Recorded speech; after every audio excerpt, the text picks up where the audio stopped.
Hello, welcome. Today's topic is Bhrigu Chakra Paddhati BCP method. According to this method, it is basically estimated how a particular year will be for any native, mostly based on a stellar path. The most common questions that come up are how our career will be, then relationship, child, birth, and then health. If someone is curious about their year or birthday, they check their chart. For health or career, one technique is the birthday date. A chart is made for that day, showing planet positions, rising sign, and affected house. In any front, using your birthday, a chart is made for that day, analyzing planet positions. This determines your concerns and what will succeed or not this year. The chart is created by examining the positions of the planets. This determines your focus areas, your success and failures. The Bhrigu Chakra Paddhati works similarly. All of this is looked at to determine which areas you will be concerned about, what work will succeed this year, and what won't. Bhrigu Chakra Paddhati predicts using your age. In this, each house is also assigned an age. According to your running age, the house corresponding to the running age is taken as the ascendant, and predictions are made based on that. But these charts never work alone. Without the Dean chart, you won't get results. These never work in isolation. If you look at these, by sidelining the Dean chart, then you will not get results. Secondly, where we fail is when we rule out the transit. Transits can amplify or nullify events.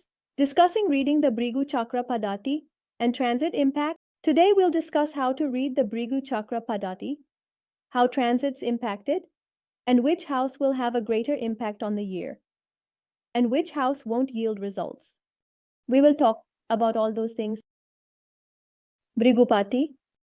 According to this method, each house is assigned an age. The running age is not the age that we have completed. For example, if someone is running 36, they would say they are 35. But in this, we need to consider the running age. What is this method? In this, the first house is considered the first year. As we rotate the entire circle, the 12th house is considered the 12th year. Then again, the first house will be our 13th year. Then, as we keep rotating, the 12th house will be our 24th year. So you basically have to keep progressing the cycle as required. For example, if someone is running in the 40s, then according to this method, the house will be charted accordingly. We will discuss this in detail further. For example, if someone was born in 2015 at the age of 50, then from 2015 to 2016, their yearly chart will be based on the ascendant. From 2015 to 2017, their yearly chart will be based on the second house. In this way, when 12 years are completed, the 13th ascendant starts. When will someone marry 7th house? Activation might cause it. It's activated. The house where the Lord of the 7th is placed, that year has come, then it could happen. These rules don't seem to apply like that. What else should we look for? To decode, the first thing to look at is which house my rising sign is emerging from in my chart. Like if someone's rising sign is made from the 5th house. The sign in the 5th house of your zodiac chart creates the lagna, and you'll estimate for the 5th house and the 7th house. There's a big difference between them. Similarly, the country, the context, and your age matter and your query. Now there will be a huge difference between 5th and 17. So in the same way, country, eligible, period. What is your age? What is the query? From the 5th house, we discuss education. Examine the lagna lord of the yearly chart. For Aries rising, create the 5th house in the yearly chart and locate the sun. Assess planetary aspects on the lagna and sun and highlight any conjunctions and key aspects. First, check the rising sign in the lagna and its source in the D1 chart. Then, examine the lagna lord in the yearly.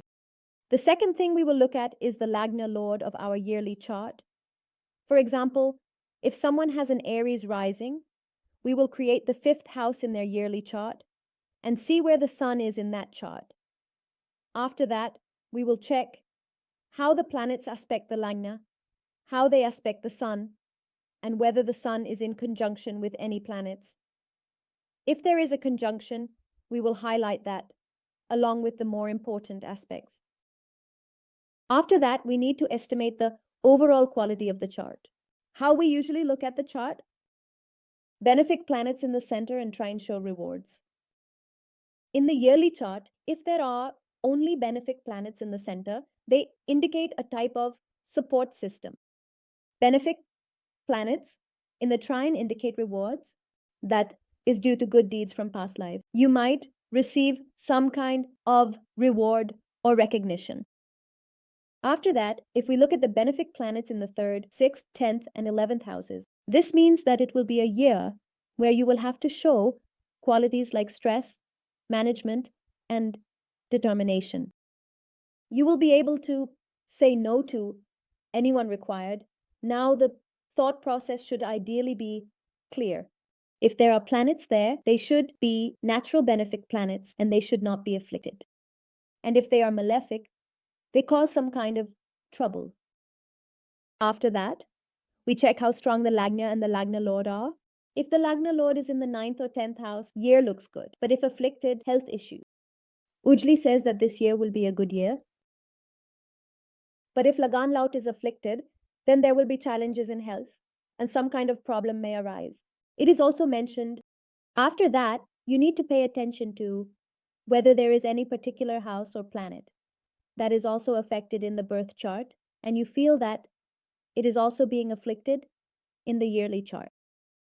So now it will become a major concern for me. I need to pay attention to whether the activation of this house occurs that year. By transit, there can be difficulties. After that, there is also a monthly estimate. For example, let's say someone is in their 10th year.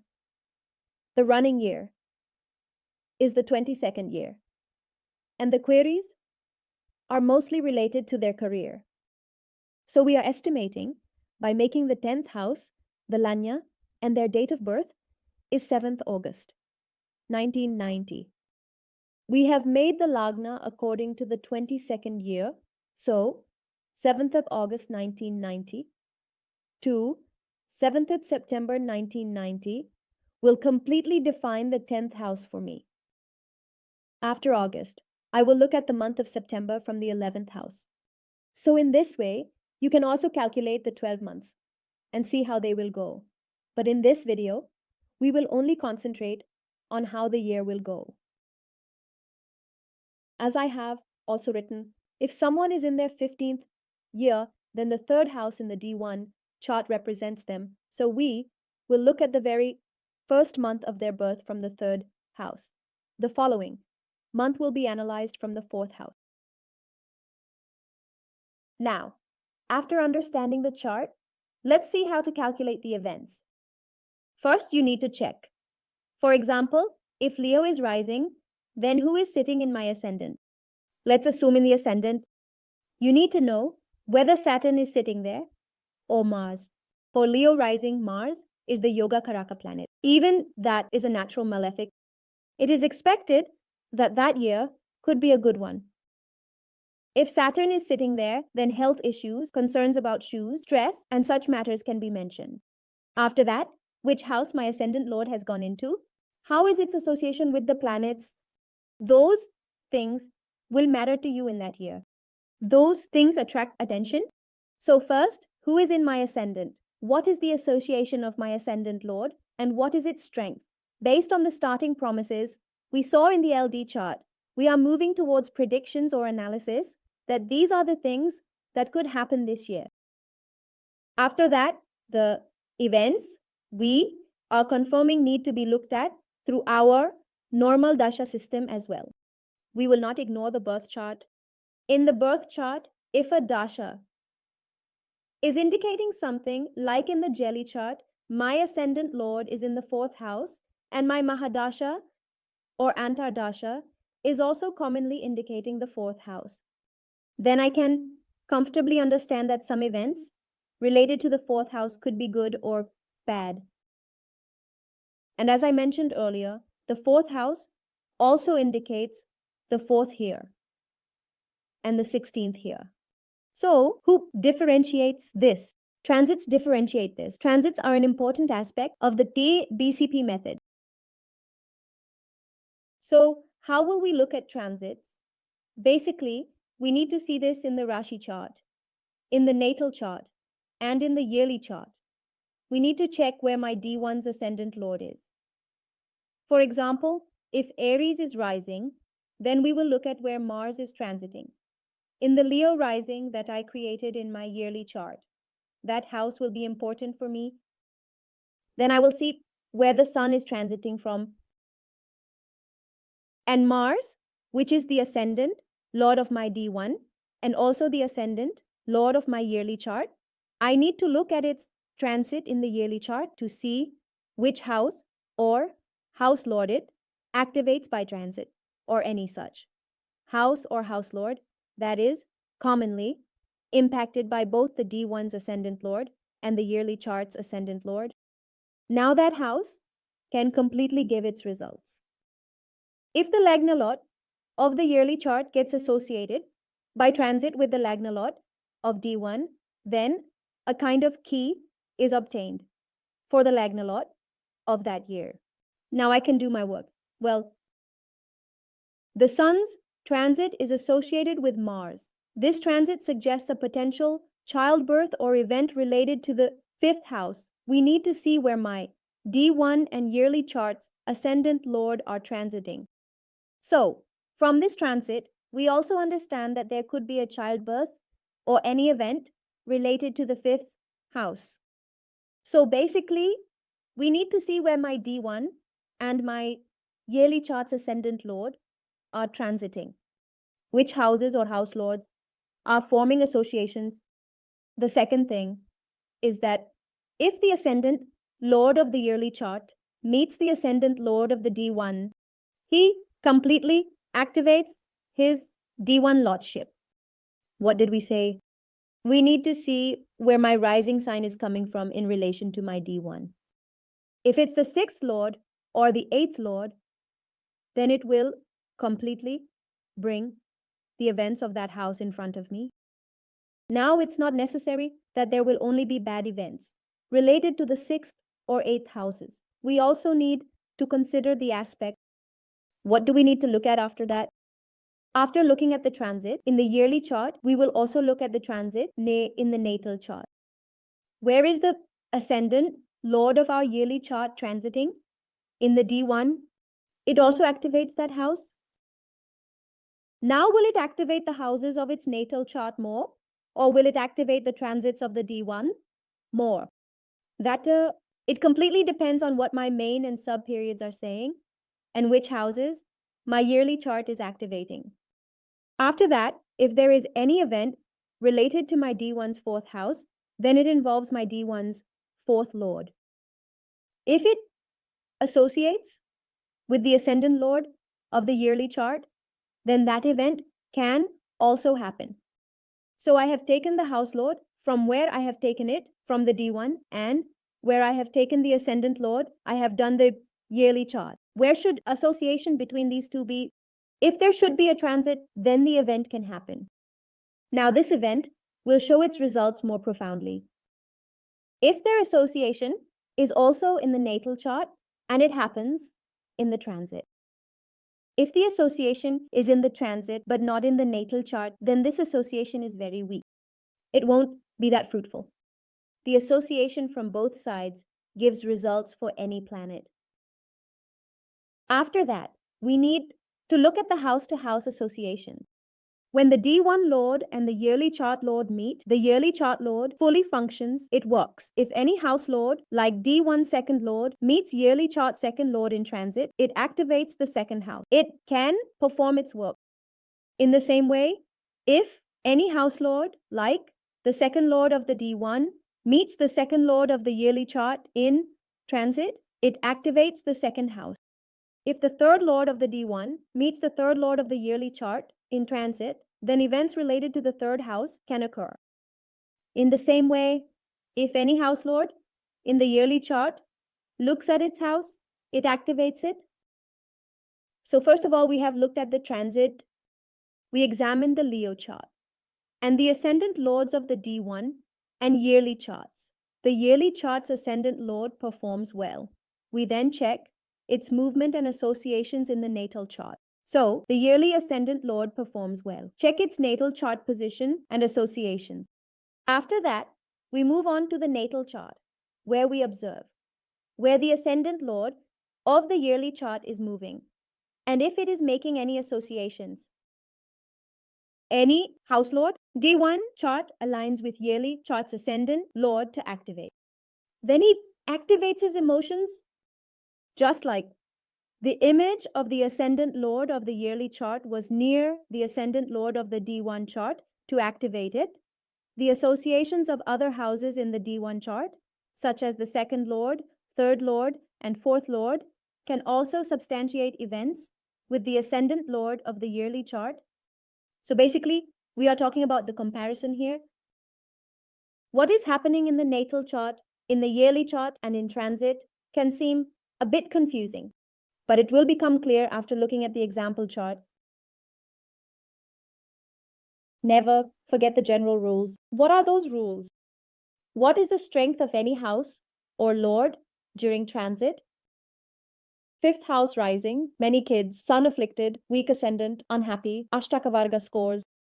If the sun is weak, the event won't be happy. Check Ashtaka scores. A weak planet indicates health issues. After that, we look at how many scores were received in Ashtaka during the transit. If that planet is the lord of the ascendant or the D1 chart and is weak during transit, it indicates health issues. Or that year doesn't go so well. By reading your static press or chart, ascendant lord in 9th house is good. 10th house affects career. If you are in 10th, something related to career may happen. But if it's affected, then it won't turn out as expected. The sun's transit indicates the event month.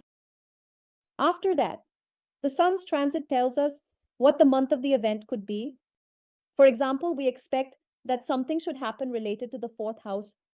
Sun in 4th house marks month, property, car purchase. When the event of buying property or a car happens, the moon's transit helps us reach that day. The day is big deal. For now, let's stop at the month. From this chart, we understand this is the chart. Their 42nd year is running. I created a yearly chart by making the 12th house the ascendant. First, I'll discuss the birth chart, then the yearly chart. Yearly chart, we will discuss the birth chart, then the yearly chart. We look at quality of chart.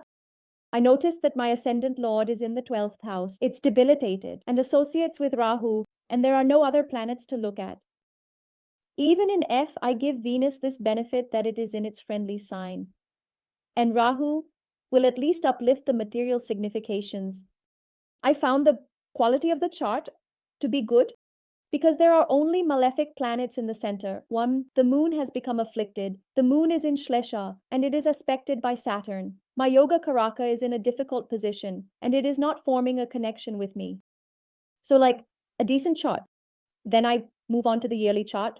My rising sign is taken from the 6th house of the D1 chart. 42nd. For the year, all the significations nice of the 6th house, competition, diseases, health, shoes, courage, stamina, all of that needs to be shown to me. It will be important this year. My ascendant lord is in the 9th house in Scorpio, and it is aspected by Saturn. It is the lord of the 11th, and 12th house is there.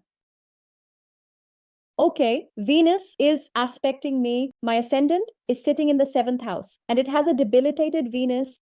For the yearly chart, that is not a significator planet. Third, and a lot. So I can say one thing, that this year will be important for you regarding father, higher education, learning, and research. The situation will be somewhat important, but please maintain a good relationship with your wife or partner because the significator is getting debilitated there. It is also the lord of the 8th house. viewed by Saturn. That's the 12th slot. So immediate travels can happen. There can be an association with the 9th and 12th, which might lead to immediate travel, and it could be a bit stressful. From there, you can also make money. After that, what will I look at? After that, I will look at, I have a benefic planet in my center, but it's a debilitated benefic planet. So I won't talk about the support system. When I look at the triangle, there is Jupiter, which will work like a blessing. It affects mind. It can show that there is some disturbance or tension in the mind. My third, sixth, and 11th houses all have natural malefic planets. So this is the true time to show courage and stamina. Such situations will arise where I will have to demonstrate endurance, whether I want to or not. Then we talked about concentrating on whether there is any house or lord that is flickering. So, looking at the fourth house, you are in a malefic position. The fourth lord is in the sixth house with the lord of the sixth house, and it is aspected by Mars. I feel that the fifth house is more selected. The lord is in the fifth house along with Ketu, aspected by Mars and also by Saturn. So it seems that yes, during this time you can travel immediately. You can get into research work to earn money. There might be some disagreements with your wife. Your mother could face health issues, or you could take a loan for property. That could be a source of tension regarding the loan. You might feel a bit stressed out regarding the fifth house, which could be related to children or love affairs, because there is one afflicted planet in the seventh house, and both my planets are afflicted. I feel something about alcohol via my medium's planets becoming flat. I would feel about alcohol. Now I need to know who this is. That is running in the 42nd. There is one male. He works in a company, and he lives in a metropolitan city. So based on all these things, I will try to guess from the yearly chart what may happen. Now I am not forgetting D1. I concentrate on the D1 dashas. The time period for D1 that was running was during the sun's Saturn. I posted a video on tricky degrees in which I explained that especially if it is not at 29 plus degrees, then it is the sun of the transition, and it comes out of the transactional phase. For them, the time becomes a bit challenging or transformative. If any planet is at a tricky degree and the sub-period is of a malefic planet, especially if it is an enemy of that planet, then it can lead to some challenging troubles. It was the period of Saturn in the sun, and since Saturn is in the fourth house, again, property, career. Something like this could happen during this time period. There is no association with Saturn. They have activated the common house. They have commonly activated the fifth house. So there could be some events related to the fifth house. Anyway, I feel that the fifth house is also very affected. In my yearly chart, it seems that something related to the ninth house will happen since it has gone into the night. I've thought this much. I've estimated this much. Now let's move on to the rules made of our transit. This transit is from June 16th, 2013. First, we will look at the transit of my Lagna Lord in the yearly chart. My Lagna Lord is a Venus. Where is it moving from? In my yearly chart, moving from fourth house. This is my yearly chart. This is my both chart, the chart for both the Brahma rising and Pisces rising for my yearly chart. This is their transit chart. So my Lagna Lord in the D1 chart is moving from the fourth house in the yearly chart. In fact, my Lagna Lord is also in the yearly chart, moving from fourth house. Both have formed an association. This means Jupiter completes. It will find it. What is Jupiter's role? It will never forget its work in the D1 chart. Their work in the D1 chart is to complete the significations of the third and sixth houses, bringing in competition and struggles. That is what they can do. We have activated both the fourth and 10th houses. Then I move to the D1 chart, where my Lagna Lord is transiting from the 9th house. Venus, the Lagna Lord of the yearly chart, is also transiting from the 9th house. So with this concept, I thought there should be something called the 9 event. Which planets are associated with my Lagna Lord in the yearly chart? Mercury, my ninth lord, is transiting. From the ninth house, I feel there could be an event related to the ninth house. It is especially associated with Mercury, which is my ninth lord, and it is also transiting from the ninth house. So again, I feel that there could be an event related to the ninth house. The principle of transit was this: if someone like Bhavesh reestablishes a relationship, there could be an event related to that.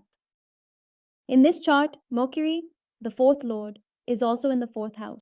So we will confirm that event. In the yearly chart, we are looking back at the ninth house.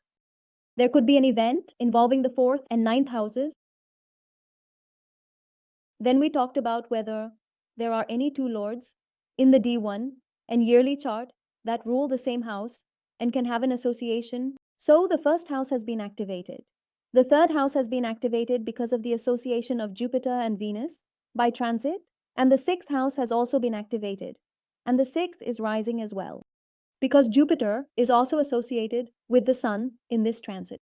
We also mentioned that the Sun shows us the month of the event. The Sun was transiting from the fourth house of the yearly chart at that time. D1 chart shows outcome, fourth house afflicted, mother's significator afflicted, Saturn and Mars affect mind. Now, whether that event will be good or bad will be indicated by the D1 chart. In the D1 chart, the fourth house and its significator are badly afflicted. And even in the yearly chart, the fourth house and the fourth lord being afflicted indicates issues. In fact, the significator of the mother is afflicted in the fifth house, which can cause a lot of mental distress. There is also the aspect of Saturn and Mars on the mind, which is coming from the sixth house of our yearly chart. Due to all these things, the probability of the event is moving more towards negativity. If we also look at the transits in the yearly chart, Jupiter in the fourth house is not a very welcoming planet. It is the Maraka planet there. I could definitely infer that there could be issues with their mother's health, or there could be some conflict regarding property or mental peace. So, what happened with them? On June 16th, 2013, there was a tragedy in Kedarnath, Uttarakhand, where many people lost their lives. Both of their parents were among those who perished in that tragedy. This was a huge loss in their life that cannot be fixed or restored, and they will always remember it. Those days. We can also find out these things from the horoscope. They can be understood through normal transits of the horoscope. But the BCP method also helps with any Lagna chart. Just like we confirm one thing from the Lagna chart, we look at it from the moon. We look at it from the details of this event. And it looked very beautiful. The RBCP method, or the yearly chart, specifically indicates what can happen this year. After understanding the fields of that chart, you should definitely apply the transit rules. Make sure to check where the Lagna Lord of the D1 chart is going and whom it is activating. I hope you found this concept interesting and learned something new. Thank you so much.